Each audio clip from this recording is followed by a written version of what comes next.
Welcome back to Ask the Expert. And doesn't matter where your qualification, doesn't matter how many years of expertise you have, something that is a nightmare, people like getting sweat, shaking. I saw people drinking before doing this. What is public speaking? I know CEOs of companies or politicians, when they walk on the hallway, people hide under the desk. But I see these people going to the bathroom and like shaking on the stalls because they don't want to do it. They're afraid to do it. So as everything in life, you always can find a coach to help you. So because I've been working with CEOs for many, many years, it's something that it always come to us, how I can get away with the fear of public speaking. So we have a Brianna Williams all the way from France to talk about why she's an expert in public speaking. Hi, Bri. How you doing? Hi, Susan. Thank you for having me here and with your audience today. Well, we put it out there. Why people are so afraid to public speaking and how you become a coach being a public speaking coach. I've been working with corporates, professionals, and now entrepreneurs for about 15 years in various ways around their communications skills and their strategy. And when I came to start my own business, I thought about the ways in which I saw people struggling and where I thought I could make a difference. And I really wanted to bring some of the executive content and that I put together in my professional career and bring that as part of my business and really help people get past this first stage, which is getting in their own way, essentially, of being able to connect. Taking it away from being a speech or something formal and taking it back to what is essentially human connection and conversations. And do you find that people around the world in Europe and United States is afraid to the same things, or you have difference cultural wise? I think that essentially an evolutionary psychologist will probably agree that everybody experiences the classic fight or flight reaction within their body in different scenarios. And public speaking does tend to bring that out across many cultures. Typically, the American culture is more comfortable with public speaking, and it's also prized in the culture, in American culture, whereas in some Asian communities and in Australia, where I'm from, public speaking is something that is not necessarily as popular or as popularized. You probably won't find so many public speaking coaches in those cultures because communication styles are different around the world. However, what makes us all connected now is that we are operating in so many different ways in business, and in that we have global teams. We apply for jobs on video calls now. We connect with clients on group coaching through Zoom like we are today. And oftentimes we're still required to come into the city sometimes and see people and talk to people, and even things like networking events or just standing up and leading a team meeting. This still provokes this response that people have, which is around the clammy hands and the the racing heart, other reactions in their body that I won't mention. But I really do get a lot of people that I'm working with experiencing anxiety and racing thoughts, and as if we are sending them to a very dangerous situation rather than just talking to people. What do you have prepared for us and our audience about the expertise and public speaking and what a coach can teach us? And the show is yours. Bri was nice enough to give us a complete presentation with PowerPoint. That's the good to work with professional experts.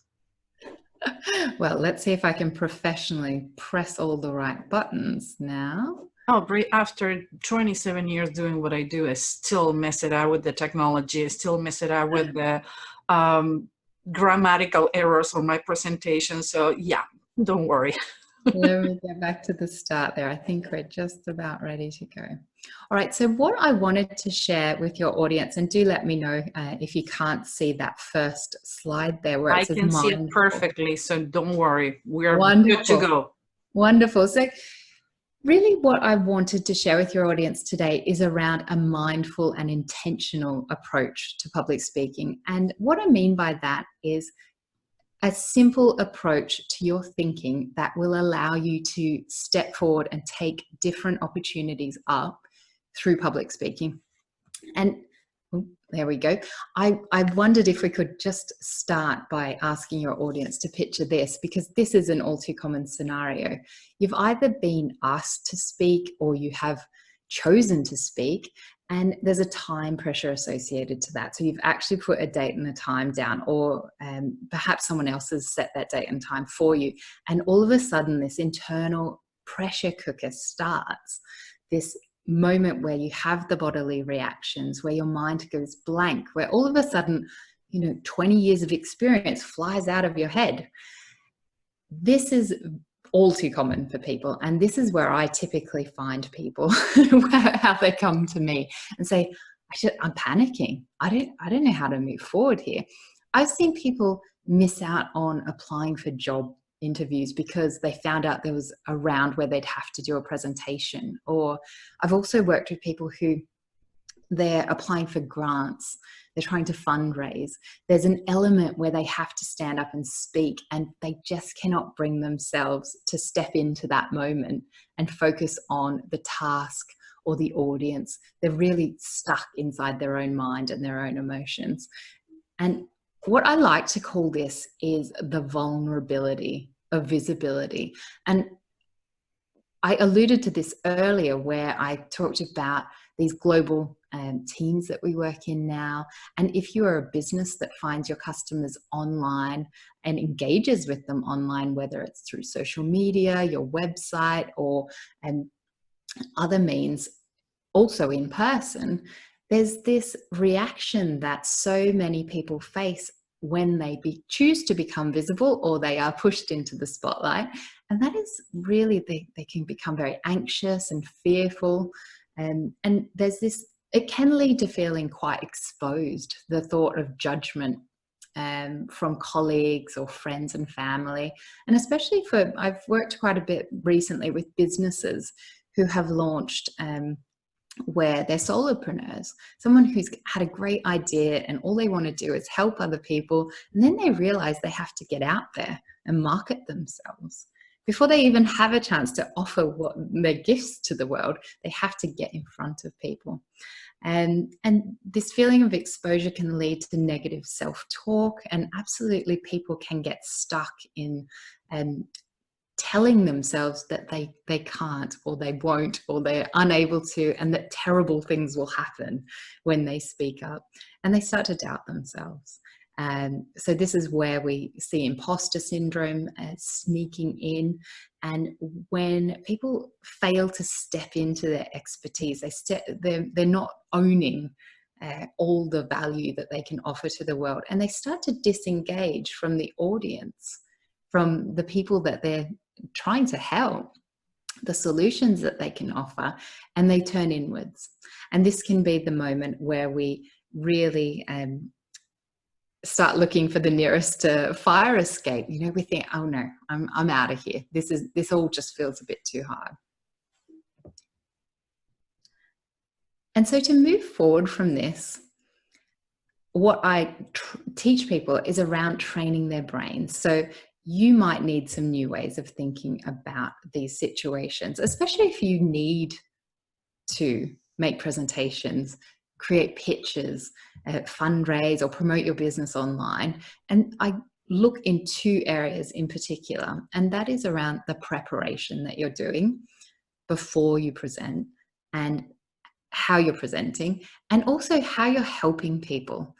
The focus needs to go from this internal turmoil to thinking about how you're helping and providing value and bringing information into the world rather than hiding. So how do we do this? It's all good and well to say, yes, let me think about this differently, but what are some specific steps that your audience can take? So I would suggest starting with an outline and a rehearsal structure. A lot of people experience anxiety because they feel as though they know their content and they have winged their presentation in the past. They've just come in and spoken off the top of their head, and sometimes haven't had the results that they wanted because they didn't prepare appropriately. So I recommend that people rehearse with a video camera, actually record themselves so they can watch back. And most people's toes are curling at this point because nobody wants to watch themselves on video. However, I can assure you it gets easier. And Susan, I'm sure you know, the more you go through this exercise of focusing on communicating and sharing value, the less you're focused on what you're doing. The less Only you're to inform people, we start doing webinars every month. And the first webinar that I procrastinate to do for about like 7 months, I have my team like, you need to do it, you need to do it. Like people is asking for, and like, I don't have any problem to talk in front of like 1,200 to 2,000 people because I can see them, I can read them, I know what is going on. But webinar, meaning my assistant at that point was on a vacation, so we need to start in August. So my panic was to be in front of the camera alone. I throw up before, I throw up during the webinar when I was presenting a video, and I throw up later. And the next day, I review the webinar and I hate it so much that I erase it even without telling my team. Why you erase it? It was horrible. I spent the day in bed like, I cannot do this. I can talk to another human being because that's what I do behavioral wise. I can read the other person by myself. Horrible. 27 years of experience presenting, training policemen, SWAT, lawyers, whatever you put in front of me. I needed to be in front of the camera by myself and I freaked out. Now I'm getting better because I always invite someone so I have some interaction. That was horrible. So it's never get too old to get nervous. It's normal. It's human nature. Yeah, and I think you've highlighted that the anxiety around public speaking is real. Like it sits in your body and sometimes leaves your body. It really can stop you from it. Maybe the worst case scenario is that you just don't go for opportunities. You don't get yourself the promotion. You don't go for business. You kind of disappear and hide in plain sight. Or it might be not so obvious as that. Some of your listeners, your viewers might also just be bumping things down the to-do list. It's that subtle procrastination of, oh yeah, we'll get to that, because you're not really identifying what it is that is big and scary about this situation. You're just subtly shifting it out day by day and not getting to it. And I think that's why the rehearsal process is so crucial, in that you start to create some real self-awareness. So you can actually start to make adjustments. You can start to become more comfortable with the way you look and the way you sound. And you can cast a more objective eye over your presentation once you've actually captured it. How long did it run for? How long did you spend on your introduction? Did you spend enough time really explaining key points? Did you remember to add a conclusion to the end? So it's by taking an objective look, if we can be objective, you start to grow. You start to create some self-awareness. And if it is impossible for you to be objective in that situation, go to someone you trust. Someone, not someone who's going to tell you you're wonderful and that it's good if it's not. You need someone who's really objective, who can say, here are some facts. Here are some real things you can work on, so that it makes it much more tangible, and then you can start to make some progress in that area. And these little adjustments, habits don't develop overnight. There are many tiny moments, tiny decision points that you're taking over and over again to establish new habits. And that's why I think that if you are someone who feels anxious about public speaking, you need to start to wrap your hands around what the situation is, so you can get more specific on what the areas are that you want to work on or you need to work on. Now, I've got this quote here from Dale Carnegie, who knows a thing or two about public speaking, and it's a call to action. Basically, you can spend all of your time reading books, reading blogs, watching videos, and trying to learn theoretically how to improve your speaking skills, but there's nothing like actually just doing it. So this is why I'm encouraging people to rehearse with the video and to watch back, so that you are getting as close to real life and experience as possible, and you're actually hearing the words outside of your head. You're not just listening, you're not just reading back what you've written in terms of a script. The way we tend to write is different to the way that we tend to speak, the conversation, the words that we use. And you can then start to make real adjustments to the way that you want to deliver your message, because ultimately you have to come back to your objective, and that is to connect with people.